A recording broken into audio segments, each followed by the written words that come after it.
Boa noite, professor Rui Moura. Boa noite, professor César Bargo. Boa noite, coronel Secomandi. Uma grande honra estar aqui falando. Uma saudação especial às mulheres. Vejo duas aqui, a professora Regina Corte Real e a professora Carol Loss. E uma saudação ao meu irmão, Gilberto Passos de Freitas, que é professor na Unisantos. E a professora Denise também, que apareceu agora. Bem, meus amigos, é uma grande satisfação aqui. Eu tenho aprendido muito nessas tertúlias. São temas variados, muito interessantes, e cabe a mim agora dar a contribuição também.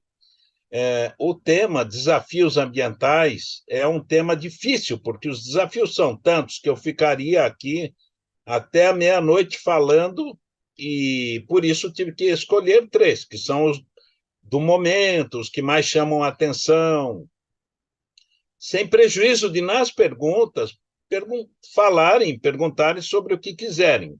Isso não significa que eu saberei dar todas as respostas. Não tenho essa pretensão. O meio ambiente é algo muito, muito amplo, mas poderemos discutir e chegar a alguma conclusão.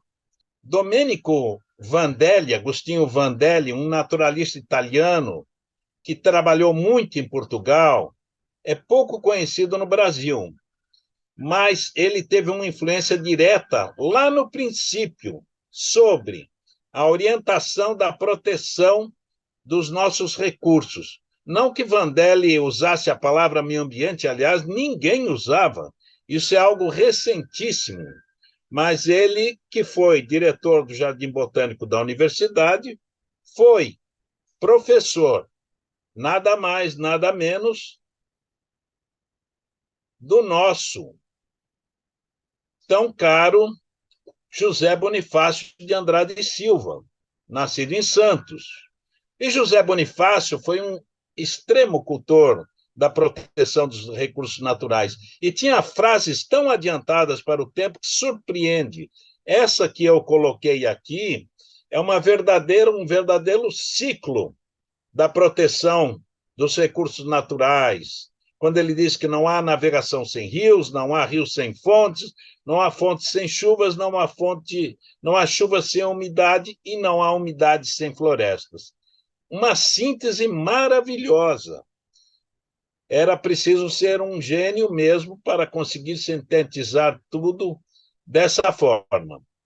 E tivemos um outro, pouco conhecido, Baltazar da Silva Lisboa. Na minha opinião, foi o primeiro juiz ambiental do Brasil. Já temos outros, e muitos agora, especializados. Mas Baltazar foi o primeiro juiz conservador das matas de Ilhéus. Isso é fato pouquíssimo conhecido no Brasil. E ele, no seu serviço, propôs medidas interessantíssimas, como realizar cortes de madeira em Ilhéus de forma cuidadosa, criar viveiros, plantações de árvores em terras públicas, impedir que os fazendeiros cortassem árvores sem outras plantarem.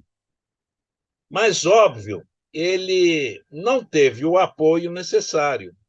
Se hoje é difícil, imaginem em 1797, 98, 1800, quando ele era juiz conservador das matas. Então, o que foi feito? Ele permaneceu, mas retiraram os poderes dele, deixando sua função como se fosse de pouca importância. Esvaziaram o cargo. Depois, Baltazar da Silva Lisboa foi para o Rio de Janeiro, onde foi desembargador da relação. Assim foi o início do nosso da nossa proteção ambiental. No Código Penal de 1890, só para dar um exemplo daqueles tempos, punha-se a capoeira. Veja que interessante, era um crime. Capoeira era um crime, porque era uma forma dos escravos, seus descendentes, se defenderem, uma forma muito eficiente. Então, era proibido e punido com prisão celular. Hoje, a capoeira faz parte do meio ambiente cultural do Brasil, é protegida, inclusive. Nos anos 1930, começam o que seriam hoje as ONGs. São associações de proteção à natureza, como o Centro Excursionista do Rio de Janeiro, formado em 1919, a Sociedade dos Amigos das Árvores, 1931, e as leis, as primeiras leis, na verdade, decretos. Getúlio Vargas era presidente e percebeu que seria muito difícil aprovar esse tipo de legislação na democracia. Então, ainda no período ditatorial, ele baixou 3 decretos que são muito importantes: maus tratos animais, o primeiro Código Florestal Nacional, porque estaduais já tínhamos, e um pouco depois a proteção do patrimônio histórico e artístico nacional. O Decreto-Lei 25 de 37 está em vigor até hoje e é muito bem feito. Os parques nacionais vêm nesse período também, e aí nós estamos no Estado Novo. Cria-se o primeiro Parque Nacional de Itatiaia e logo depois, em 39, o Nacional do Iguaçu. O Parque Nacional do Iguaçu teve uma incrível participação do Santos Dumont, que mereceria uma análise fora daqui, porque é interessantíssimo. E mirou-se no Parque Nacional de Yellowstone, os dois, que era dos Estados Unidos. Foi um início de preocupação. Nos anos 50, o direito florestal evolui.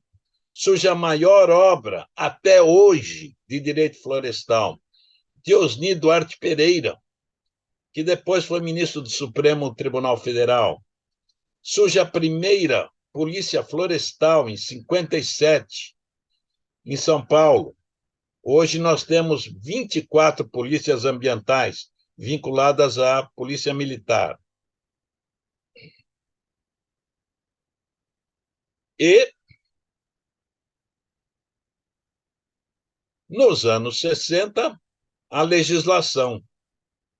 A legislação, que não está aparecendo aqui, porque acho que demorou aqui a evolução, mas eu sei isso de cabeça. Nos anos 1960, 65 e 67 surgem Código Florestal Brasileiro, 65, Lei da Proteção da Fauna, até hoje em vigor, 65, e a Lei de Proteção à Pesca também. E logo em seguida vem, nos anos 70, a Conferência de Estocolmo, e aí sim, há toda uma mudança. A partir daqui, o mundo está preocupado.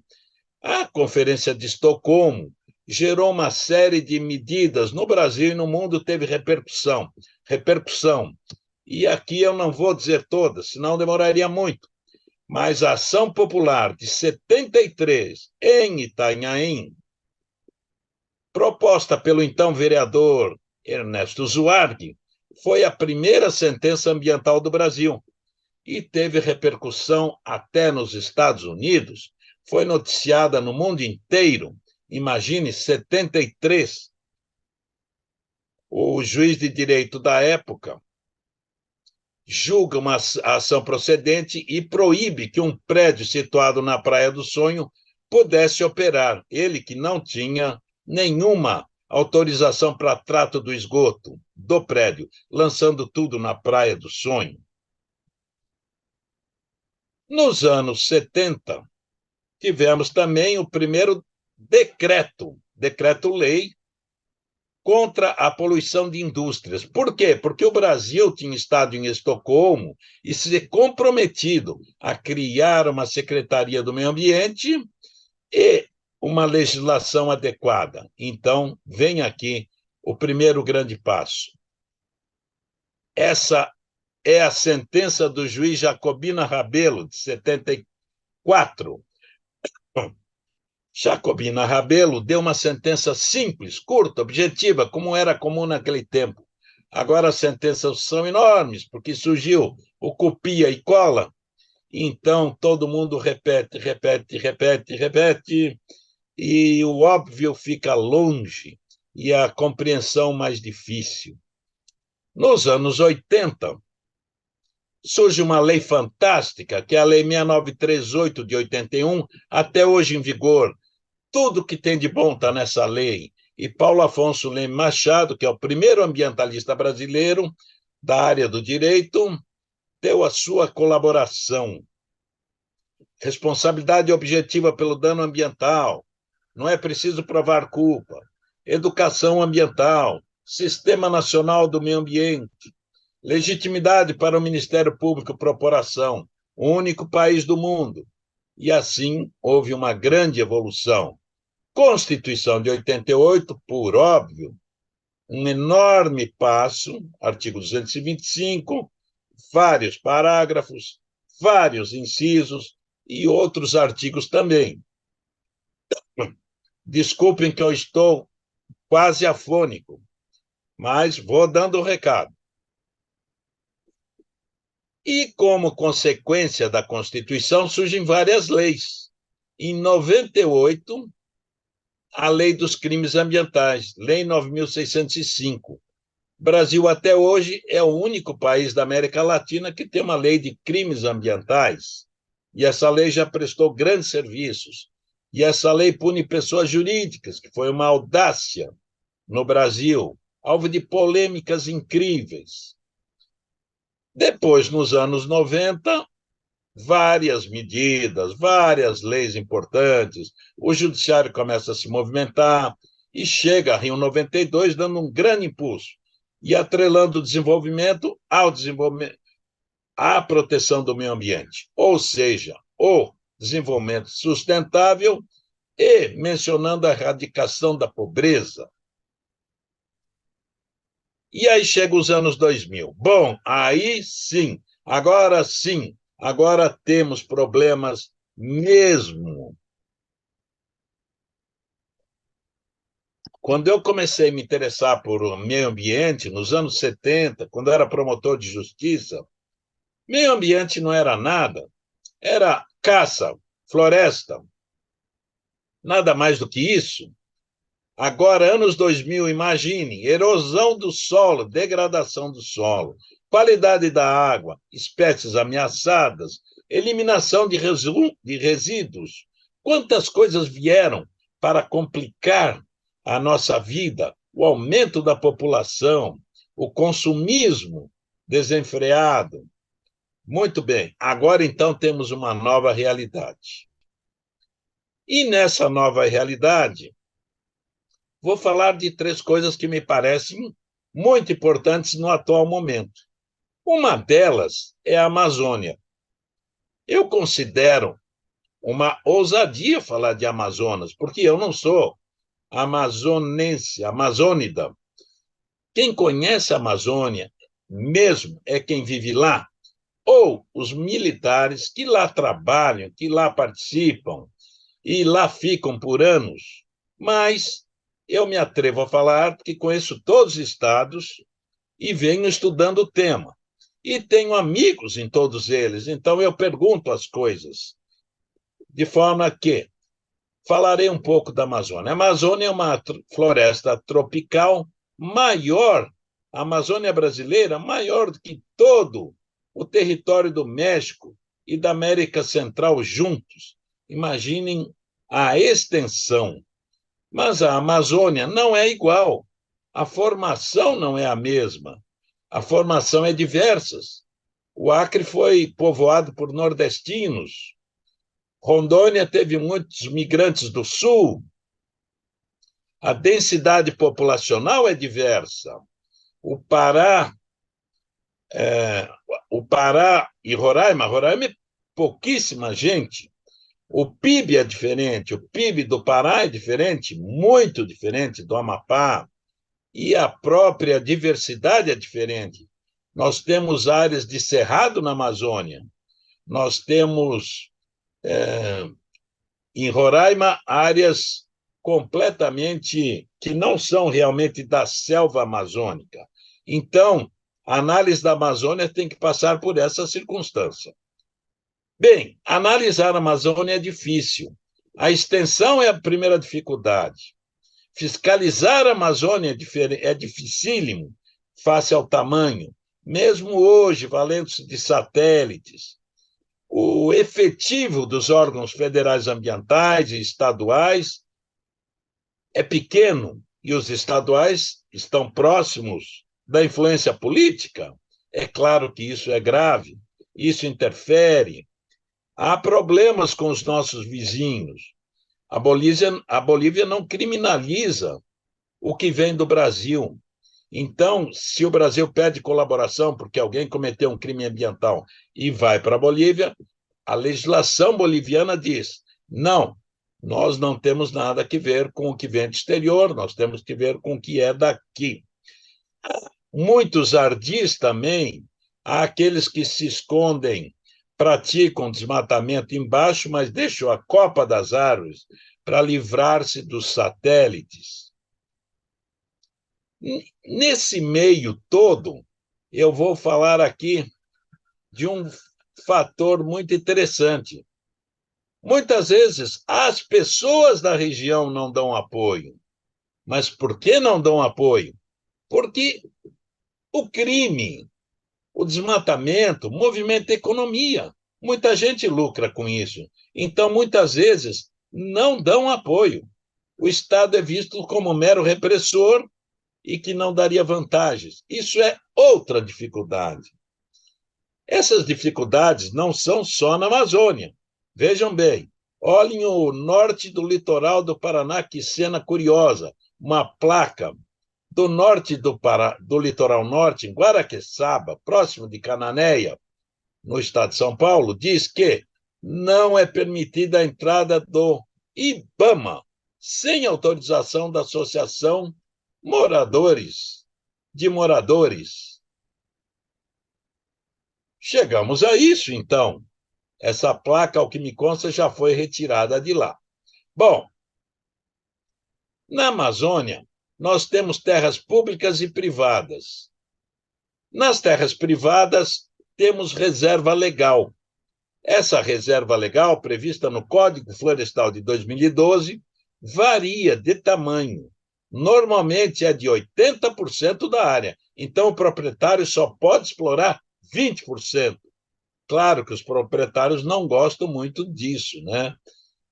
E, em outras, eles podem explorar mais do que 20%. Se for na área do cerrado, e nós temos cerrado na Amazônia, pode explorar 30%. Se for em área que já tem ocupação de unidades de conservação de domínio público, pode ir a 50%. Mas o que acontece, então? Quando um proprietário explora 20% legalmente, estou falando de empresa, de agronegócio que quer fazer a coisa certa, aquele desmatamento repercute, porque aparece o corte de madeira, é filmado, repercute no exterior e há muitos ataques.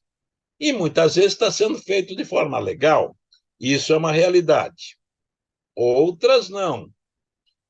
Outras não. Muitas vezes está feito por forma fraudulenta do CAR, que é o cadastro que todo proprietário de área privada tem que ter, e também porque a área é de terra pública. Nas terras públicas, a fiscalização é mais deficiente.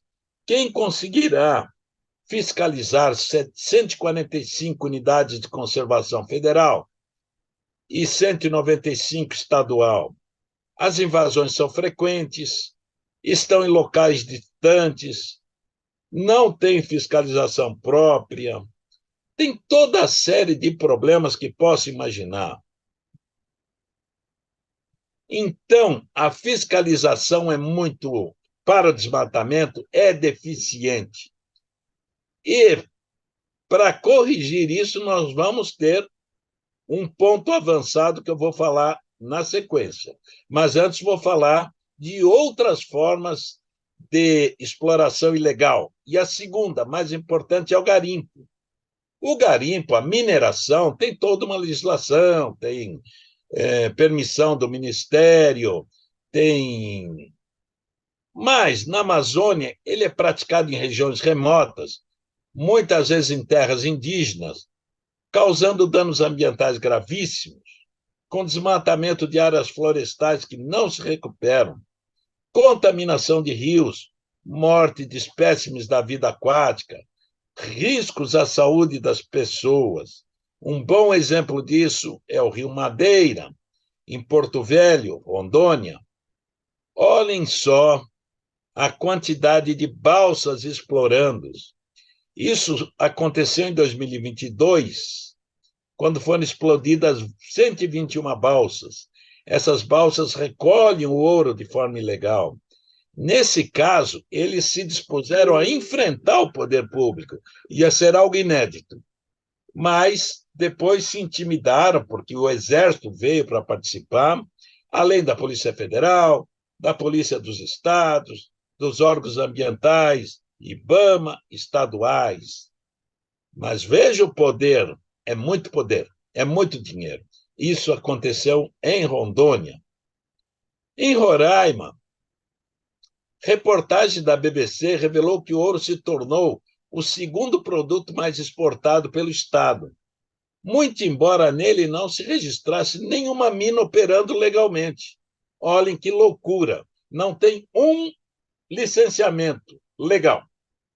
Porém, é o segundo produto mais exportado do estado de Roraima.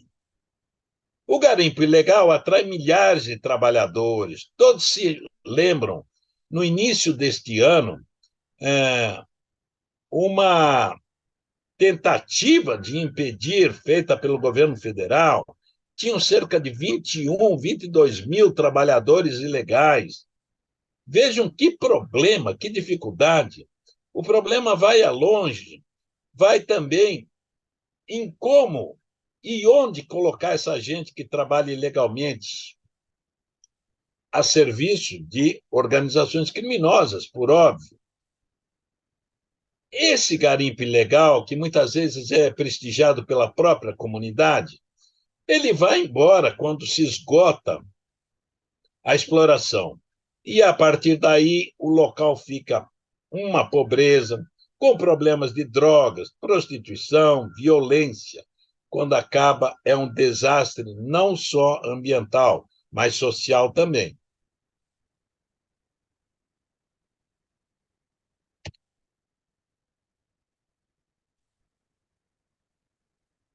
No estado de Roraima, segundo a Carta Capital, entrou o PCC, que é a maior organização criminosa do país, e atua na exploração de minérios. Milhares de foragidos da justiça exploram a mineração ilegalmente. Muitos encontram refúgios em locais distantes. Alguns em terras indígenas, onde a entrada da polícia é mais complexa, só pode entrar a Polícia Federal. Polícia dos Estados não entram em locais indígenas. Olhem a complexidade. Segundo notícia de abril deste ano, o garimpo ilegal em terra Yanomami, objeto de operação da Polícia Federal, movimentou mais de 30 milhões de reais em 4 anos. É muito dinheiro. É uma coisa horrorosa. Imagine, isso é uma área de índios, de indígenas, Yanomamis. Olhem o estado que fica o garimpo ilegal. Porque quando ele é legal, há uma série de exigências. Por exemplo, para encerrar o garimpo, tem um plano de recuperação de área degradada. Isso é uma. Tem estudo de impacto ambiental, tem muitas exigências. Mas quando é ilegal, é um vale tudo. E o resultado é esse. Do outro lado da Amazônia, no Vale do Javari, próximo da Colômbia, nós temos facções criminosas, que são outras, que são, por exemplo, da Colômbia, de Miami, do México, que mantém um verdadeiro Estado paralelo, tudo mesclado com negócios aparentemente ilícitos, como hotéis, estabelecimentos comerciais, que possibilitam a lavagem de dinheiro. Esse estado de coisas nunca foi denunciado, até que este ano o presidente do IBAMA, Rodrigo, esqueci o sobrenome, colocou isso publicamente em um ato administrativo do IBAMA. Até que, enfim, alguém teve coragem de pôr, né, uma realidade dura como essa. Isso veio à tona quando a morte do jornalista Dom, jornalista investigativo, e Bruno, servidor do IBAMA. Bruno criou um sistema que orientava os índios a exercerem a fiscalização e a comunicarem com a Polícia Civil quando houvesse criminosos explorando a região. Claro que Dom e Bruno, andando por esta região, que é o Vale do Javari, não eram benquistos e foram mortos. Os executores foram presos, os mandantes, por óbvio que não. Ninguém tem coragem de denunciar. Bem, a par de tudo isso, a Amazônia enfrentou problemas com estímulos financeiros que alguns países, como a Noruega, pararam de dar ao Brasil, achando que o Brasil não colaborava na proteção da Amazônia, mas isto agora está retornando aos poucos, e é uma boa notícia. Temos outros problemas, como exportação de peixes de aquários, peixe para aquário, mas eu não vou entrar nisso, que tomaria muito tempo. O que se pode falar encerrando a Amazônia? Os problemas são muitos. Há um lado positivo, que eu vou mencionar quando falar do segundo item, que é o próximo. A fiscalização é dificílima. Ainda não temos razão para ser otimistas, mas esperamos que o empenho do governo federal agora, empenhado com órgãos ambientais, possa, pelo menos, diminuir esse estado de coisa. Inclusive porque o mundo inteiro está de olho no Brasil. Agora vou falar de outro tema muito sensível: agronegócio e meio ambiente. Primeiro, para dizer, não há uma lei específica que trate de agronegócio com o meio ambiente. Não. O que há são leis variadas. Por exemplo, a Constituição, no artigo 170, número 6, diz que a atividade empresarial está ligada à proteção do meio ambiente. Há leis como o Código Florestal também especificam várias formas de proteção, mas há os que se opõem ao agronegócio, acusando de esgotar a terra. A exploração seguida deixaria a terra, a monocultura é nociva, deixaria a terra despreparada para outras explorações. Os agrotóxicos envenenam a terra. Isso são acusações, via de regra, de ambientalistas brasileiros. Mas isso não é uma coisa simples, porque passa pela economia. Para mostrar uma dificuldade, eu mostro aqui a proibição do presidente do IBAMA, Rodrigo Agostinho, que neste ano, em maio, negou o pedido de Petrobras para realizar uma perfuração de teste no mar, a 179 quilômetros da costa do Amapá, na margem equatorial brasileira. onde se pretende constatar se de fato há petróleo na área que vem chamada de Novo Pré-Sal. Essa atitude do IBAMA, com o apoio da ministra, por óbvio, desagradou pessoas de várias áreas, do Amapá principalmente, porque representa uma exploração econômica que beneficiaria o Estado. Uma reação enorme da Petrobras, e agora está suspensa. O que acontece é que isto já é explorada, por exemplo, pela Guiana, e se diz que há uma quantidade de petróleo enorme que representará milhões de dólares. Muito bem. Por hora, o problema está suspenso. O presidente da República mandou a Petrobras fazer maiores investigações. Não se sabe qual vai ser o final, mas eu mostro isso apenas para mostrar. Quando a economia está junto com o meio ambiente, o problema é enorme e não é um problema do tipo de governo que se tem. Todos os governos se preocupam com a economia. Por quê?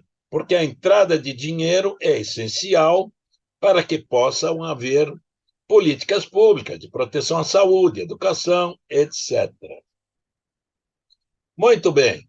Então, isso mostra o impacto econômico do agronegócio, que é, na balança comercial brasileira hoje, importantíssimo. Já estamos chegando a 30% da economia ser oriunda do agronegócio. Essa é só uma estatística do ano de 2022. Então, não haverá nenhum presidente da República, de qualquer orientação política, que vá acabar com o agronegócio. O que pode haver é diminuir financiamentos para o agronegócio. Aí sim. Diminuir estímulos? Pode. Isso pode. Acabar? Eu não acredito. Mas agora temos algo que vem de fora. A União Europeia criou, em 2020, o Pacto Econômico Europeu, Pacto Ecológico, que é o maior plano de recuperação ecológica da história da União Europeia. 27 países em Bruxelas acordaram a redução de emissões de CO2 em 10 anos, com base em um plano extremamente ambicioso, muito mais ambicioso do que os ODS da ONU, que são muito conhecidos no Brasil, discutidos. Mas aqui o plano é muito maior. E isso vai afetar o Brasil? Vai não, já está afetando o Brasil e todos os países do Mercosul. Por quê? Os produtores da Europa disseram: olhe, nós temos que cumprir essas regras rigorosíssimas, né? Na agricultura, na pecuária, mas mais na agricultura, muito mais. E a agricultura do Brasil, do agronegócio, é potentíssima. O Brasil recolhe 3 vezes por ano safras, enquanto alguns países, por conta do gelo, recolhem uma. Pois bem, então, agora, recente, o Parlamento Europeu aprovou uma lei que obriga as empresas do exterior a comprovarem que produtos das cadeias de gado, cacau, café, óleo de palma, soja, madeira, borracha, carvão vegetal e papel não venham de áreas desmatadas de nenhum lugar do mundo. Em outras palavras, ou vocês fazem o que nós fazemos, ou nós não importaremos de você. Bom, com isso, todos esses países, não só do Mercosul, não só o Brasil, mas do mundo inteiro, terão que se adaptar a essa lei europeia, da União Europeia. E, com isso, a Amazônia será mais protegida. Isso é daquelas coisas que vêm por uma via que a gente chama de indireta, mas que acaba forçando a preservação da Amazônia.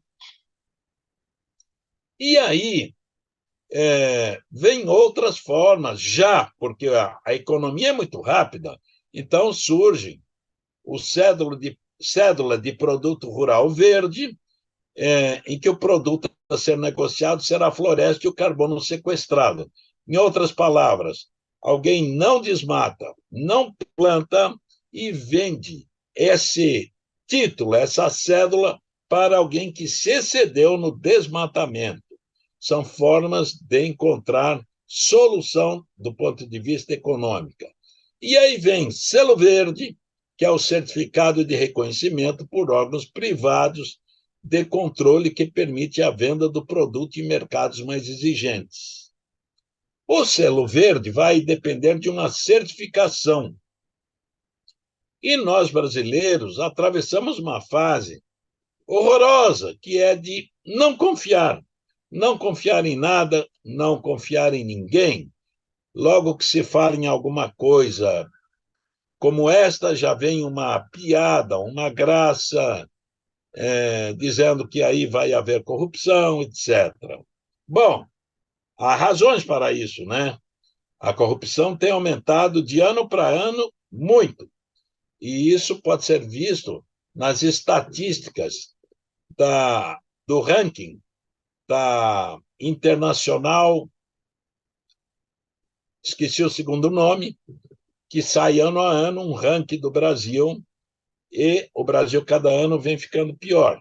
Tá, mas nós precisamos confiar, nós temos que criar amarras para a certificação, amarras para que seja a mais séria possível e confiar, porque se nós não confiarmos em ninguém, nós aí estamos muito mal. Um crédito de carbono, que corresponde a uma tonelada de carbono que deixou de ser emitida para a atmosfera em uma área preservada, e assim diminuindo gases do efeito estufa, ele vale hoje em torno dos $5, que é uma moeda usada no mercado de carbono. Para que isso seja alcançado, precisa ter alguma dessas circunstâncias: redução dos níveis de desmatamento, campanhas para estimular o consumo consciente, utilização de fontes de energia alternativa, utilização racional de energia e água e outras que vêm em seguida. Muito bem. Agora vamos ao terceiro fator que me parece assim muito importante, e esse não é tratado. Esse não procurem, porque não vão achar. Esse já é do ponto de vista da efetividade. Eu, depois, com tudo que já vivi, por tudo que já andei em lugares, participando do Programa das Nações Unidas do Meio Ambiente, de entidades internacionais como a IUCN, convivendo com estrangeiros, pude perceber que nós somos gente muito boa, muito cordial, muito criativa, fantásticos, incrível de criação e de pouca execução. Esse algo de que nós não somos bons para executar vinha na minha cabeça sempre, até que li Caio Prado, um autor em 1940 que fala sobre o Brasil, um dos grandes, né? Que nem o Casagrande Senzala, que nem o Raimundo Faoro. Temos aí 3, 4, 5 grandes autores, Caio Prado é um deles, e ele enfaticamente diz, naquele tempo, que o brasileiro não era bom de execução. Então, eu fui atrás do cumprimento das sentenças ambientais. Nós temos muitas, o judiciário brasileiro cumpre o seu papel na defesa do meio ambiente. Posso dizer de cátedra, porque conheço judiciário de vários países. Pouquíssimos têm tantas decisões, é tão avançado. Nós temos, então, varas ambientais, temos mais de 20 varas ambientais, temos câmaras ambientais no Tribunal de Justiça de São Paulo, o STJ tem uma jurisprudência riquíssima, e o Supremo, nos últimos 2 anos, também. Bom, como é que são as coisas quando temos que executar as decisões boas ambientais? Aí é mais complicado. Se for uma decisão no mandado de segurança, como anular um licenciamento ambiental mal concedido, aí é fácil. Anula o ato administrativo e o empreendedor que trate de apresentar um novo estudo de impacto ambiental. Ponto. Mas quando o cumprimento é complexo, quando o cumprimento envolve uma série de pessoas, envolve uma saída de pessoas do local, como resolver? Aí nós não somos bons, porque aí é uma forma de execução que exige pulso, vontade, perseverança, força, determinação. E aí nós não somos bons e somos levados também a uma jurisprudência. Aí os tribunais, ao meu ver, erram, dão ao sentido da ampla defesa uma amplitude tão grande que nada funciona. Não pode por isso, não pode por aquilo, isso também não pode, e nada pode, e nada funciona. Vou dar aqui uns exemplos. Em 2006, no STJ, foi proferida uma decisão, num acordo oriundo do município de São Bernardo do Campo, em que uma ação civil pública proposta pelo Ministério Público pedia a saída de 200 famílias das margens da Billings. O esgoto não tinha tratamento e o esgoto ia para Billings. E por ir para Billings, óbvio, poluía. A Billings não é a única que abastece a água de São Paulo. Nós temos a Cantareira, que é mais importante. Mas a Billings é muito importante. Então, o juiz de primeiro grau julgou improcedente, porque ele vive no local e viu a dificuldade. O TJ julgou procedente, reformou. E o STJ, idem. O acórdão é muito bem posto, é muito bonito, relatado pelo ministro João Otávio de Noronha. Qual o resultado? Ninguém saiu de lá. Estão lá até hoje. Por quê? Porque remover 200 famílias, e agora devem ser 300, remover famílias com crianças, com idosos, pessoas pobres, colocar até onde? É muito fácil dizer, o município encontre área e recoloque essas pessoas lá no prazo de 180 dias e joga para o prefeito. E o prefeito não tem lugar para pôr, e não vai pôr, e não vai cumprir. E com isso, neste e em muitos casos, fica eternamente uma decisão judicial que não é cumprida. Aliás, no Brasil, muitas decisões judiciais hoje não são cumpridas. O que, para mim, que sou magistrado de carreira e conheci outros tempos, considero algo horroroso, porque não cumprir a decisão judicial é a desmoralização do judiciário. Quando eu fiz concurso e passei, alguém me deu esse conselho: nunca profira uma decisão que não vai ser cumprida. Finja-se de tolo e indefira. É melhor do que não cumprir.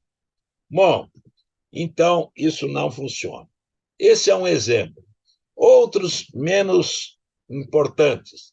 Há um acórdão aqui da Justiça Federal de Curitiba, julgado no TRF4, de um cidadão de Rio Branco do Sul, que é uma cidade da periferia, que construiu uma represa. Era um cidadão muito criativo e tinha muito dinheiro. Ele simplesmente não deu bola para ninguém. Construiu uma represa. Depois de anos e anos e anos, a sentença transitou em julgado. Mas isso levou uns 20 anos. Transitou em julgado em 2009. Parte dessa decisão judicial foi cumprida, Mas até hoje, em 2023, não foi cumprida toda. Por quê? Porque é complexo, porque falta dizer quanto vale o dano ambiental, quanto isso, quanto aquilo, e vai, e vai, e vai. Bom, por exemplo, o perito, para fazer uma perícia complexa, ele tem o direito de pedir que antecipe o salário dele. Ele não quer trabalhar de graça. Aí, a parte de. O juiz diz para o réu que foi condenado: deposite. Ele não deposita. E aí, nada. Nada, porque não tem quem obrigue aquela pessoa a depositar. Então, veja, nós não somos bons de execução. Para esse tipo de coisa, teria que ter salvaguardas. Se não fizer isso, vai acontecer aquilo. Não prender, que não se prende por dívida, mas outros tipos de sanções. Bom, esse é um caso. Nós temos vários casos. No Rio Grande do Sul foi construída uma plataforma na beira da praia. Plataforma é um pier, né?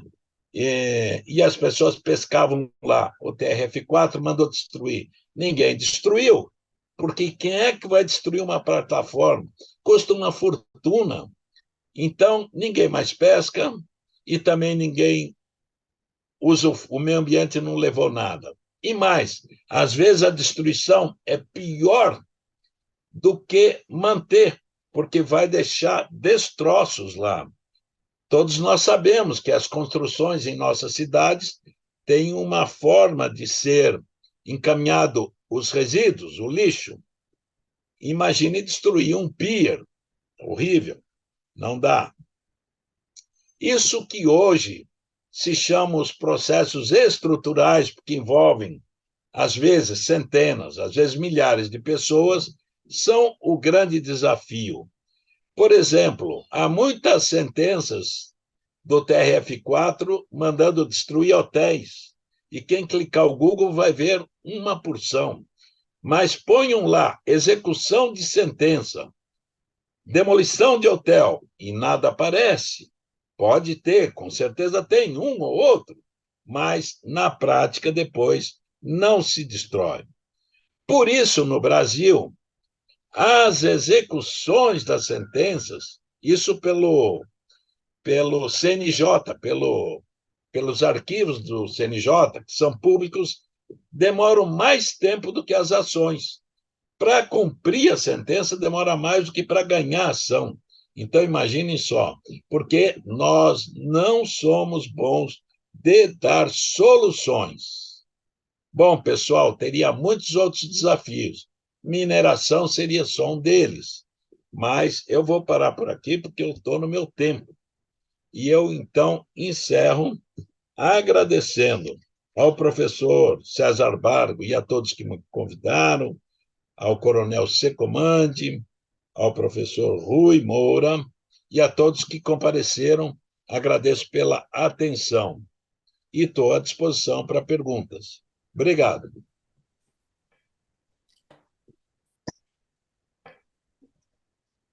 Caríssimo doutor, muito obrigado pela sua palestra, muito interessante e que me diz muito, que me diz muito.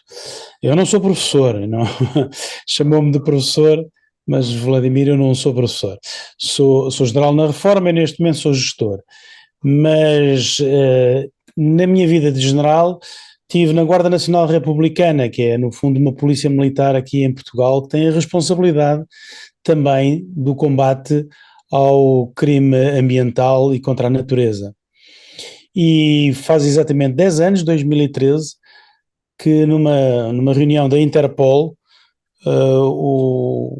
o diretor da Polícia Federal do Brasil para a área ambiental veio falar comigo e propôs o meu nome para pertencer ao primeiro comitê de crime ambiental da Interpol, que foi uma experiência muito interessante que eu tive entre 2013 e 2017. Mas o crime ambiental e contra a natureza é, sem dúvida nenhuma, um desafio internacional. Não é um desafio apenas nacional, porque grande parte do crime ambiental e contra a natureza atravessa fronteiras e muitas vezes é causada exatamente por causa das relações inter-países.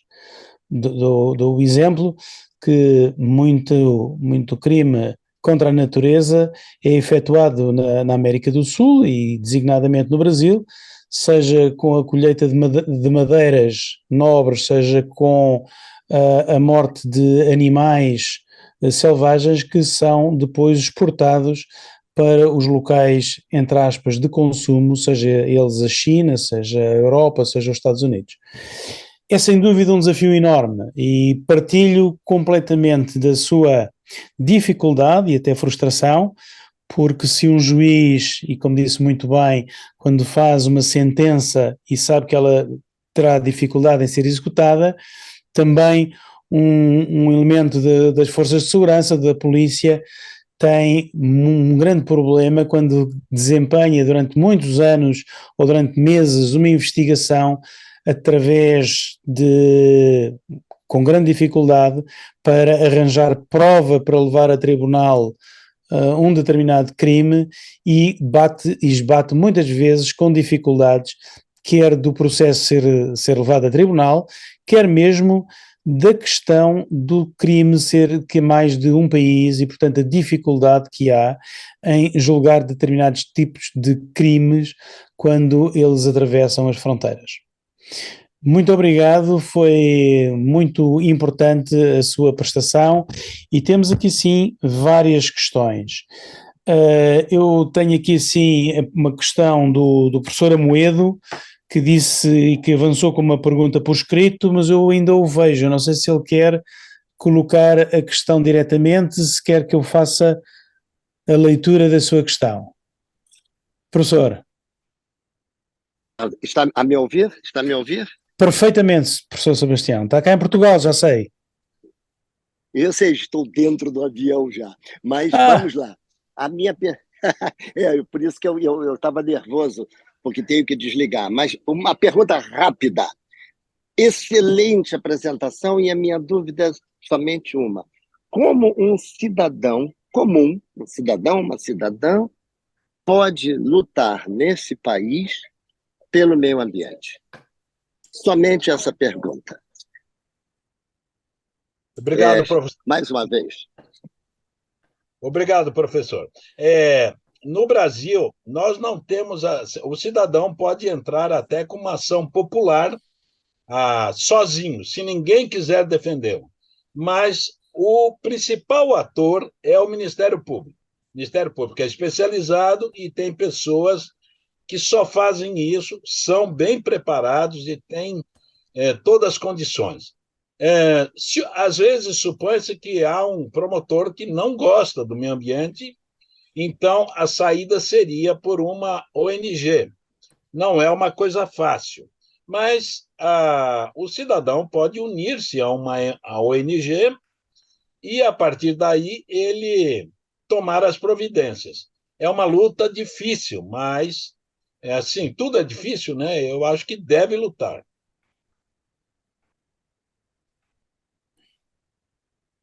Muito obrigado, professor Sebastião, uma boa viagem e esteja sempre connosco. Até daqui a 15 dias, uma boa viagem.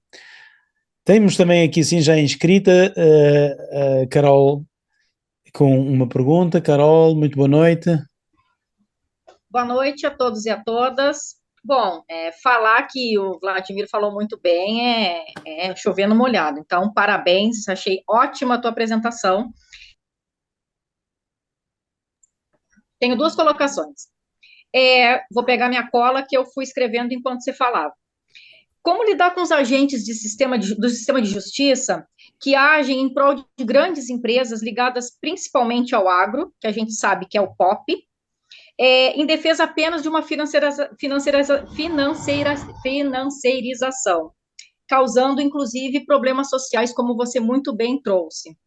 E a outra é que, atualmente, a gente vê vários países sendo colocados como grandes vilões da destruição do meio ambiente, principalmente a China. Esse é o foco hoje no mundo ao se falar de destruição do meio ambiente.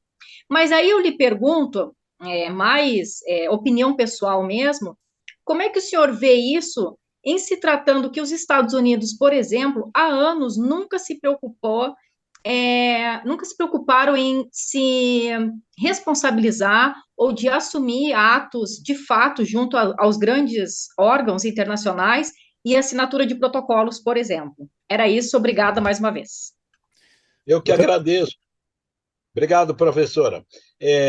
A primeira pergunta revelaria aí um desvio das funções corretas, né? Seria um juiz ou alguém que tem poder administrativo para exercer mal suas funções. Eu creio que se isso acontece, não é fácil, mas tem que se procurar demonstrar que aquela pessoa está numa ação de desvio e representar nos órgãos competentes, corregedoria, CNJ, e não deixar assim, não se omitir porque é difícil, porque o comodismo de dizer, não, não dá em nada, não é bom, porque daí sim, não dá em nada, porque todo mundo vai se acomodando e aí não dá em nada mesmo. Então, é agir, né? Agir eu acho que tem que ser a solução. Quanto à área internacional, é uma área extremamente complexa mesmo, com certeza. A China teve uma opção interessantíssima, porque ela tinha muita pobreza, de repente ela se cambiou para se tornar o que chamam de capitalismo de Estado, e no primeiro momento ela falou: não, nós temos que enriquecer, nós temos que dar comida para a população, e são 1 bilhão e tanto de pessoas, e então temos que sacrificar os recursos naturais. E assim eles fizeram, conseguiram crescer. Agora, eles estão mudando a posição. Não agora, já de uns 3 anos para cá. Por exemplo, em 2020, vários juízes chineses vieram ao Brasil conhecer as varas do meio ambiente do Brasil, porque eles criaram na China e então eles estavam querendo ver a nossa prática, ver se poderiam aproveitar, como aproveitar, etc. Então, os Estados Unidos, por sua vez, ele tem um sistema completamente diferente do nosso e a proteção não é uma proteção coletiva como a nossa, mas é de direitos individuais. A pessoa que sofreu dano ambiental, ela entra com ações, o advogado paga todo e ganhando ele leva o percentual, e quando for um interesse coletivo é o órgão ambiental que vai resolver. No caso deles, é o EPA na área federal. Os Estados Unidos não aderiu a tratados, como, por exemplo, do clima, né? Esse foi o grande fator de desgaste dos Estados Unidos. Eu imagino que seja uma questão de política interna, né? O governante vê que se ele aderir àquilo, perderá tantos votos, e aí ele opta por não aderir, por isso, etc. Isso é um problema, isso é ruim, porque é um país que tem mais de 200 milhões de habitantes e que tem um consumismo muito grande, e isso é muito nocivo. Aí, em outras coisas, eles melhoram, em outras, eles pioram, e assim vão os países. Por exemplo, muitos dizem que a França é que pressiona a União Europeia porque ela sofre danos econômicos por força do agronegócio brasileiro. Os interesses econômicos estão sempre em volta também, econômicos e políticos, econômicos e políticos, e o meio ambiente fica sofrendo. Eu aproveito também para falar, quando eu vou chamar de um meu amigo Rui Moura, apesar de não nos conhecermos pessoalmente, né? Quando falou da polícia, da ação policial, nós temos uma situação diferente, né? Porque o país é tão grande que nós nunca demos muita importância para as ações internacionais com os vizinhos. Nós somos autossuficientes, ou queremos ser, ou nos consideramos, pelo menos. E, com isso, nós nunca estamos juntos dessa América Espanhola, né? Estamos sempre meio de lado. E realmente, na área ambiental, nós não temos quase nada O Mercosul, por exemplo, não tem regras comuns, não tem nada ambiental dos 4 países do Mercosul. Realmente aí é um ponto frágil, que precisaria ser aprimorado. Era isso. Muito obrigado. Excelente, Carol. Está respondido. Muito obrigado. Temos cerca de 15 minutos para terminar a nossa tertúlia, temos 4 inscritos. Eu vou fechar agora as inscrições. Muito obrigado a todos os que estão a participar. Vamos ouvir estas quatro perguntas e intervenções e peço que sejam relativamente sintéticos na vossa pergunta, está bem? E então passava agora a palavra ao José Geraldo. José Geraldo, muito boa noite. Muito boa noite. Uma boa noite especial ao professor, meu amigo de confraria, doutor Vladimir, não é? Santista de adoção, campeão de natação nos áureos tempos e um brilhante mestre em direito ambiental. A primeira questão, professor, que eu vejo, como o Brasil ter política de sustentabilidade, políticas de combate ao desmatamento com a questão fundiária, que até hoje não foi resolvida. José Bonifácio, lá atrás, dizia que o Brasil teria que resolver a questão fundiária. André Pinto Rebouças também. Então, eu vejo impossível resolver essa questão de sustentabilidade e desmatamento sem a gente poder atribuir responsabilidade, direitos e obrigações a quem é o dono da terra. E uma segunda questão, vou provocá-lo. Quando o senhor disse que o Brasil é o país da não efetividade, eu concordo, mas eu acho o seguinte, nós temos gente que sabe fazer fazejamento, mas eu acho que nossos engenheiros, principalmente, que comandam, que fazem as coisas, eles fazem excesso de planejamento e pouco fazejamento, não é? E é esse o meu conceito que eu tenho. Muito obrigado pela oportunidade de falar com você, Vladimir. Obrigado, José Geraldo. Prazer aqui de te rever. A questão fundiária, realmente, essa é um problema enorme. E na Amazônia, extremamente grave, né? Nós temos no Amazonas e no Pará, que são...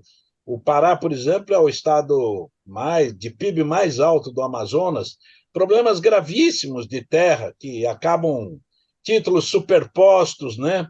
E isso dificulta tudo, porque as pessoas têm título, conseguem com esse título um licenciamento ambiental a nível estadual, e aí desmatam, e quando se discute em juízo mostra o título, o outro tem título. Eu lembro que o CNJ, em 2010, tinha uma equipe de juízes de altíssimo nível, que inclusive andaram pelo Pará tentando auxiliar nessa questão fundiária, mas os resultados não têm sido satisfatórios. Estamos muito longe ainda disso. Mas não é só no norte do país. Nós temos também no sudeste, temos no sul, problemas fundiários, ainda que em menor escala, né? Nós temos áreas superpostas, nós temos problemas de... Mas na parte mais urbana, na parte menor, nos estados mais para cá, que tem mais população e menos área livre, melhorou com leis recentes que permitem o capião de terras, de terrenos urbanos de menor dimensão, então tentando conciliar. Mas tem muito problema nisso. Um deles, quase que insolúvel, é a questão das invasões de áreas de proteção ambiental por pessoas sem terra e que não têm onde morar. Então, onde colocar? Isso ninguém ainda conseguiu dar solução. Aliás, ninguém consegue não tem nem coragem de enfrentar, porque é tão difícil que todo mundo fica esperando o outro fazer, porque isso realmente é difícil. Mas nós temos que enfrentar, não é? Arregaçar as mangas e achar alguma solução para isso. Do sul ao norte tem esse tipo de problema. Obrigado pela pergunta.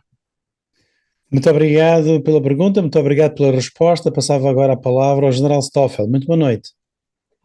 Boa noite a todos. Parabéns, doutor Vladimir, excelente palestra, bem objetiva. O senhor falou da dificuldade, muitas vezes, de cumprimento, de execução. O planejamento e as leis são boas, mas a execução e a fiscalização são um desafio. E eu imagino que uma coisa que complica ainda mais seja a forma, muitas vezes, como a coisa chega à opinião pública, dando talvez a impressão de que há exagero ou equívoco em determinada medida, ou talvez viés político. Eu vou citar rapidamente dois exemplos que me vêm à memória. Um já faz muitos anos, quando se divulgou uma proibição da pesca do pirarucu, trazendo problema sério para populações ribeirinhas que viviam praticamente dessa pesca.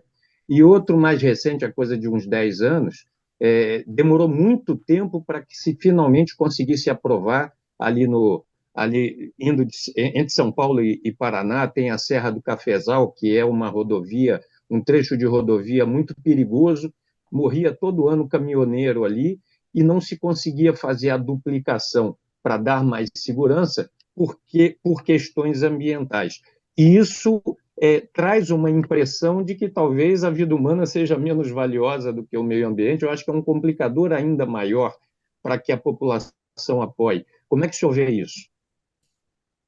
Eu vou começar pela segunda, general. Agradeço a pergunta. Vou começar pela segunda. Às vezes há muito exagero e a ONU, desde o início, ela prega sempre que a questão é um tripé: meio ambiente, social e o econômico, os três. Não pode ser afastado, né? Então, há momentos em que grupos mais radicais não aceitam de forma nenhuma uma solução que tenta conciliar. Mas, às vezes, tem que conciliar. A Serra do Café, que eu conheço bem, porque faço várias vezes por ano, passo por ali, por anos, eram pessoas que morriam. Agora está uma maravilha. A estrada de Curitiba a São Paulo está maravilhosa.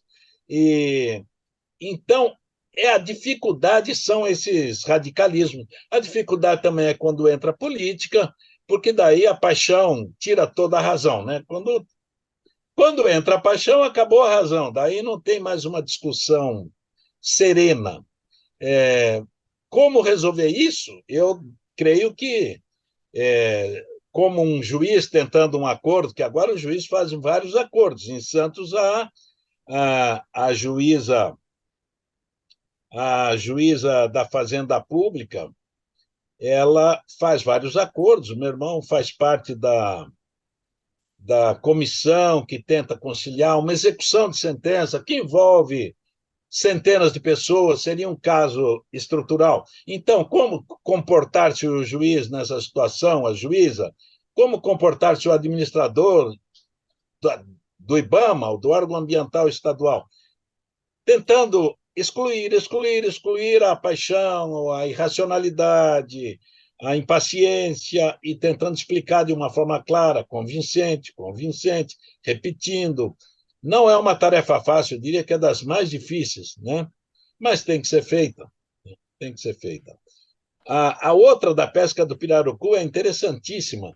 Primeiro, eu lembro que agora estão explorando o pirarucu no norte de São Paulo, divisa com Minas, tudo estão cultivando pirarucus ali, tem pesqueiro, né? Como tem camarão, para que possa o pirarucu ser, a sua carne é boa, tal, não tendo que acabar com os da Amazônia. Mas na Amazônia tem pessoas que vivem disso. Aí entra outra vez o ser humano, né? O social. Nesses casos, tem que haver uma solução que permita essas pessoas sobreviverem. Não vamos, então, impedir que elas comam o peixe que sempre comeram. Agora, às vezes, elas terão que também ter a sua dose de sacrifício. No defeso, na época do defeso, ele não pode pescar. Aí o governo dá uma pensão para que eles possam sobreviver. Não é uma tarefa tão difícil, não é uma tarefa impossível, pelo menos. É difícil do ponto de vista deles aceitarem.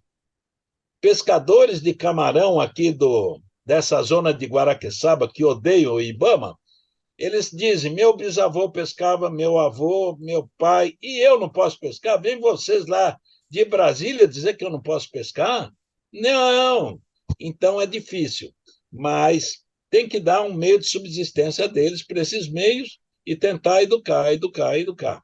Não é fácil, mas é o que se tem a fazer, né?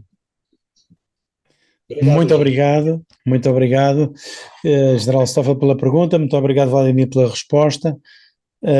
Brandão Ferreira. Boa noite, os meus cumprimentos a todos. Muito boa noite. Peço desculpa não ter hoje, digamos, a Câmara, mas não estou em casa. Os meus cumprimentos também e parabéns pela palestra. E a questão que eu ponho é esta. Eu creio, e ir-me-ão desculpar pela ousadia, eu irei dizer que no Brasil não existe problema nenhum de meio ambiente, por aquilo que foi dito. Nem de política de meio ambiente. O que existe no Brasil é um problema ou de falta de autoridade, ou de falta de funcionamento do sistema judicial e um problema de corrupção e de criminalidade.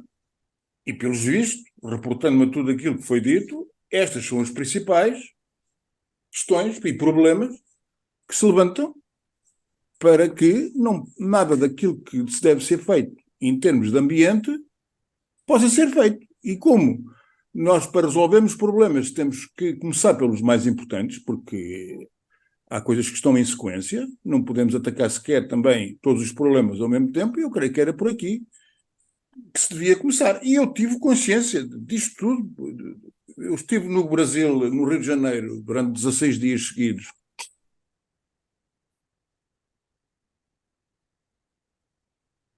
Veio de dizer que é um problema real e factual. E quer dizer, ninguém pode estar a querer, por exemplo, posto a questão de outra maneira, ninguém pode estar a querer resolver problemas da Amazónia, que imagino que sejam de uma gravidade ou de uma grandiosidade enorme, quando no Rio de Janeiro, por exemplo, foi um caso que eu constatei, o rio que lá corre tem cor negra, a Baía da Guanabara está completamente poluída, a poluição atmosférica é enorme, há sujidade por quanto é lado, nem sequer há recolha de lixo como deve ser. Quer dizer, é impossível estarmos a falar de políticas de ambiente quando a situação geral é esta. A pergunta que eu faço é esta. Terei razão ou não naquilo que estou a dizer, e que é um espanto que eu tive a ver porque da degradação da segurança física das pessoas e da criminalidade no Brasil, nomeadamente, por exemplo, com a droga. E como é que foi possível, digamos, a situação ir se degradando ao longo dos anos, porque isto leva anos, e pelos vistos é transversal a todas, digamos, os governos ou todas as situações políticas, como é que é possível isso ter chegado a um ponto a que chegou? Que eu vim de facto, quero conversar-vos que saí do Brasil, vim embora com os cabelos em pé. Muito obrigado. Meu caro Brandão, eu agradeço a sua sinceridade. Talvez eu não tenha me expressado bem, porque não considero que o Brasil seja um país que nada faz. Ao contrário, eu conheço vários países, sei o que é feito em outros países, e o Brasil tem muitas coisas boas na proteção do meio ambiente. Agora, não é um país tipo Uruguai. O Uruguai é um paizinho com uma população de quase 3 milhões de habitantes, tudo é fácil. A própria diversidade é pouca. O Brasil é um país gigantesco, né? É um território, mas se faz, sim, muitas coisas boas. E, para falar só de onde eu moro, eu sou de Santos, mas moro em Curitiba. Curitiba tem exemplos maravilhosos de economia de combustível, transporte público, parques, uma quantidade de parques e de árvores que atende perfeitamente os níveis da ONU. Tem o aproveitamento de uma pedreira, por exemplo, que foi uma mineração do passado péssima, mal feita, como eram todas no passado, e aproveitou-se essa pedreira para... Hoje é um teatro onde tem shows, uma área muito bonita. Então, tem coisas muito boas, mas tem coisas ruins. Eu espero a sua volta para tentarmos aí desfazer a imagem que não foi a melhor. Mas venha passear e vamos ver outros lugares, de outras. Tanta coisa para ver, né? Obrigado, Brandão Filho. Muito obrigado, Vladimir. E nisso eu sou também testemunha, porque toda a colaboração que eu tive com a parte ambiental da Polícia Federal do Brasil foi absolutamente extraordinária e conseguimos resultados muito interessantes no combate ao crime ambiental e contra a natureza, principalmente contra a natureza, por uma colaboração absolutamente extraordinária que tivemos.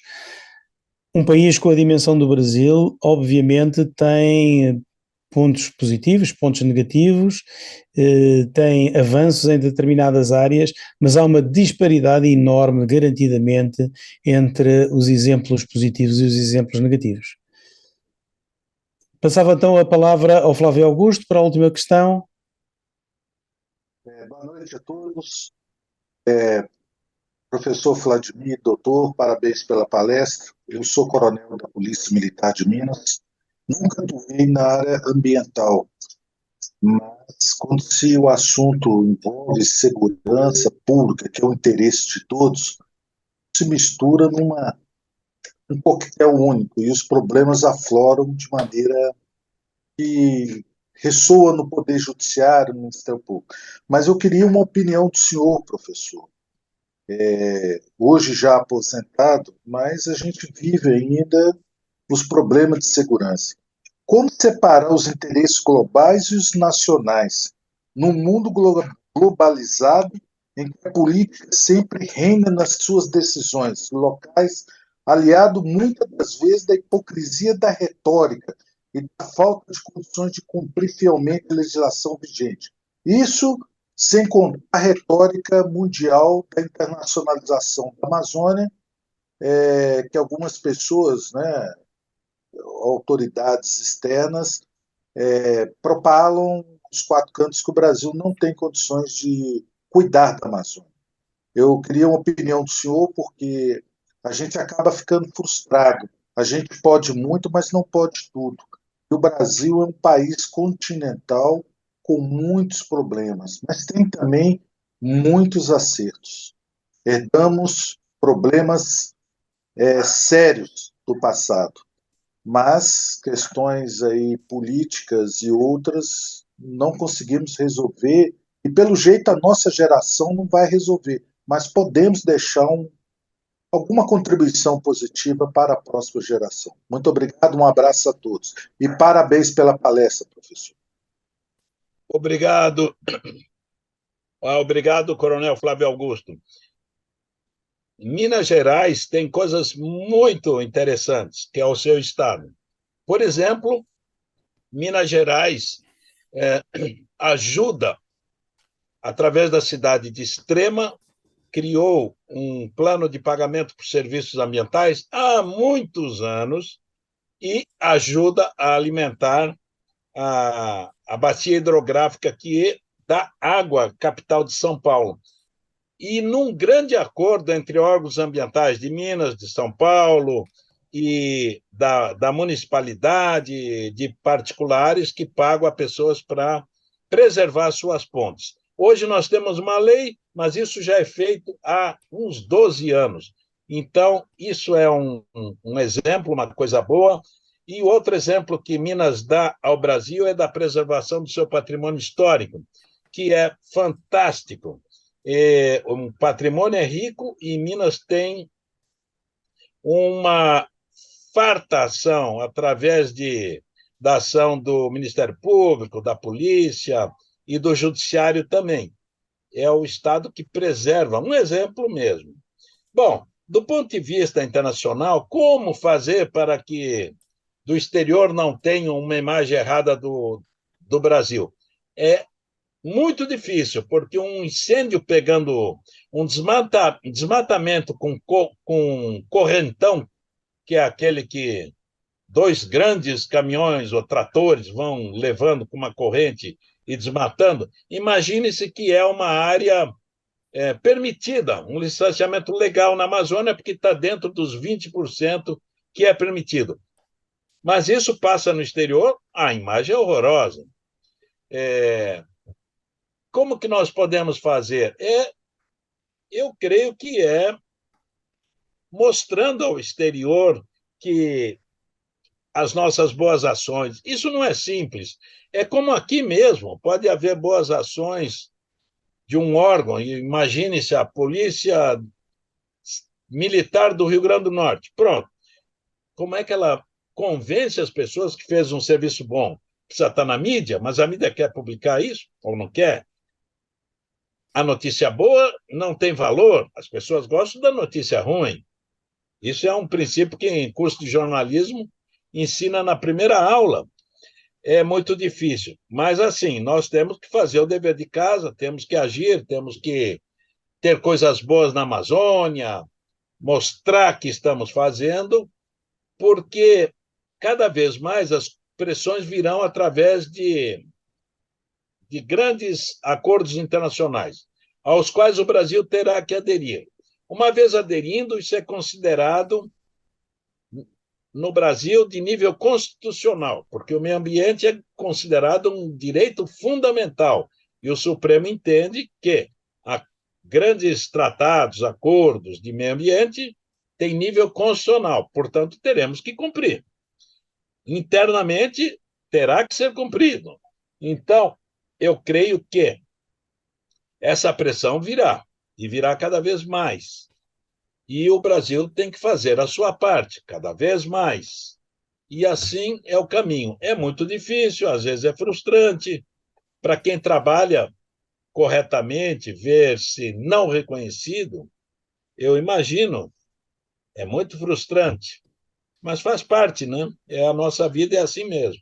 Então, nós temos que trabalhar, fazer o certo, o correto, sem esperar o reconhecimento. O reconhecimento realmente é algo que vem depois. Se vier, ótimo. Em vida, melhor ainda. Mas, se não vier, eu fiz a minha parte, então vamos em frente. Mais ou menos é isso que eu teria a lhe dizer. Muito obrigado pela pergunta. Chegamos ao fim das nossas questões. Muito obrigado, professor Valdemir, doutor Valdemir. Muito obrigado. É exatamente essa sensação que eu tenho. Todos os países têm um mundo para fazer na área de proteção do meio ambiente e da natureza. Todos os países sofrem com a pressão cada vez maior da exploração económica do território, e isso obviamente vai colocando determinadas populações mais em risco ou menos em risco, e essa exploração muitas vezes é feita para além da lei, sem qualquer preservação da nossa natureza, do nosso ambiente e daquilo que nós poderemos deixar aos nossos filhos e aos nossos netos. Muito obrigado pela palestra, que foi absolutamente extraordinária. Muito obrigado por partilhar os seus conhecimentos e aquilo que se está a passar neste momento no Brasil, e passaria então a palavra ao professor César para fechar do lado dele, antes de eu apresentar a próxima tertúlia. Eu vou ser bastante breve, novamente agradecer ao Vladimir. Eu esperava o que tivemos, sempre me surpreendendo de forma positiva, né? Quando perguntam o que fazer, né? Eu acho que a resposta está aqui. A gente tem que dar conhecimento, difundir a trajetória. Eu sei que haveria a possibilidade de vários recortes nessa narrativa que você traz, nessa linha do tempo da evolução legislativa em termos de legislação ambiental. Qualquer recorte que você fizesse, eu sei que seria interessante aprofundamento. Mas, ainda assim, a gente tem isso aqui registrado. Então, a ideia dessa tertúlia, a meu ver, é dar a quem está assistindo presencialmente ou quem vai ver o vídeo depois a possibilidade de se interessar pelos caminhos e pela estrutura que está por trás dessa tessitura já existente de legislação, que nos dá uma certa vanguarda, como você bem pontuou, em termos de legislação ambiental. infelizmente, e aí eu sou obrigado a flertar positivamente com o Brandão Ferreira, há muita, eu diria que incompetência cidadã em deixar que certos comportamentos criminais e éticos prejudiquem todo esse trabalho de compreensão da diversidade brasileira de áreas e de pontos de fronteira e de questões ambientais, para que isso não aconteça. Mas com um pouco de conhecimento e com uma atitude cidadã por parte de nós, o alerta tem que ser feito, não se pode esmorecer. Parece um discurso meio positivista demais, mas eu acho que é o único caminho possível. Conhecimento, divulgação desse conhecimento e mobilização em prol do interesse coletivo. Então, lhe agradeço e devolvo a palavra ao Rui. Um abraço a todos. Eu voltaria também, já agora, se me permitem finalizar, logo em 2013, verifiquei sem dúvida nenhuma num congresso mundial da Interpol, ligada também com a Agência das Nações Unidas para a Defesa do Ambiente, que os problemas são terríveis em todos os países do mundo. Não há nenhum país que não tenha problemas de pressão sobre o ambiente e sobre a natureza. Nós temos que ter a consciência que o nosso planeta está sob pressão, uma enorme pressão da nossa sociedade, uma enorme pressão das nossas economias e tem sido realmente um problema em todos os países, sem exceção.